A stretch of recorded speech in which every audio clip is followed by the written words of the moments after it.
اصطلاح شریعت میں اللہ تعالیٰ کے فیصلے کو تقدیر کہا جاتا ہے. یعنی کائنات کو بنانے سے پہلے اللہ تعالیٰ نے جو اس کے لیے ٹریننگ فرمائی، جو فیصلے فرمائے اور ان کو لوح محفوظ پہ لکھ ڈالا، اس کو تقدیر کہا جاتا ہے. جیسے حضور نے فرمایا کہ اللہ تعالیٰ نے کائنات کو بنانے سے پہلے، دنیا کو بنانے سے 50,000 سال پہلے جو ہے وہ فیصلے فرما کے اس کو لوح محفوظ پہ لکھ دیا تھا. ان فیصلوں کو تقدیر الہی کہا جاتا ہے. کیا تقدیر سے دعا بدلتی ہے یا نہیں؟ اہم سوال ہے، اس پہ بہت لوگوں کی توجہ ہوتی ہے. تقدیر تین قسم کی ہیں، تین قسم کی تقدیریں ہیں. ایک تقدیر مبرم حقیقی، ایک تقدیر مبرم غیر حقیقی، اور ایک تقدیر معلق. تقدیر مبرم حقیقی وہ ہے جو اللہ تعالیٰ نے فیصلہ فرما لیا اور جو فیصلہ اللہ کے ہی علم میں ہے اور وہ اللہ کا اٹل فیصلہ ہے، اس میں کوئی تبدیلی نہیں ہے.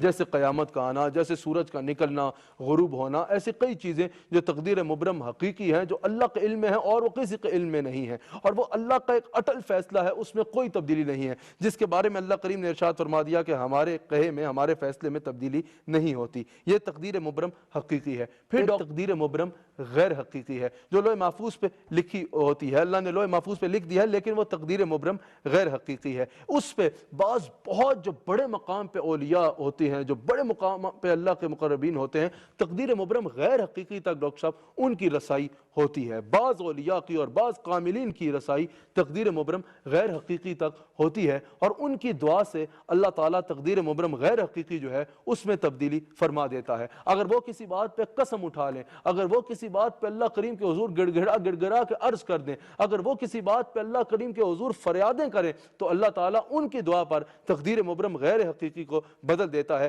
جیسے حضرت سیدنا غوث اعظم رضی اللہ تعالیٰ عنہ نے فرمایا کہ اللہ تعالیٰ میری دعا سے تقدیر مبرم میں بھی تبدیلی فرما دیتا ہے. اور حضرت شیخ احمد سرہندی، میرے پیر طریقت حضرت مجدد الفسانی رحمۃ اللہ تعالیٰ علیہ نے ارشاد فرمایا کہ اللہ نے حضرت غوث اعظم کو یہ مقام درجہ اولی عطا فرمایا تھا کہ اللہ ان کی دعا سے تقدیر مبرم غیر حقیقی کو بھی بدل دیتا تھا. اللہ تعالیٰ نے، آپ فرماتے ہیں، فقیر کو بھی یہ مقام و مرتبہ عطا فرمایا ہے کہ فقیر اگر کسی بات پہ اللہ کے حضور فریاد کرے، اللہ سے کرم کی بھیک مانگے، تو اللہ تعالیٰ فقیر کی دعا سے تقدیر مبرم غیر حقیقی جو ہے اس میں تبدیلی فرما دیتا ہے. اور یہ پریشان ہونے کی بات نہیں ہے. ترمذی میں بھی حدیث موجود ہے، حضور علیہ الصلوۃ والسلام ارشاد فرماتے ہیں کہ تقدیر سے کوئی احتیاط نہیں ہے، ہاں لیکن دعا ہے جو تقدیر کو بھی بدل دیتی ہے. حضور علیہ الصلوۃ والسلام کی حدیث ہے، ترمذی میں موجود، حضور علیہ الصلوۃ والسلام کی حدیث امام دیرمی نے نقل کی. حضور علیہ الصلوۃ والسلام ارشاد فرماتے ہیں بے شک قضا کے مقابلے میں دعا ہے جو دعا تکلیف کو ٹال دیتی ہے. حضور علیہ الصلوۃ والسلام ارشاد فرماتے ہیں کہ تقدیر سے کوئی احتیاط نہیں ہے،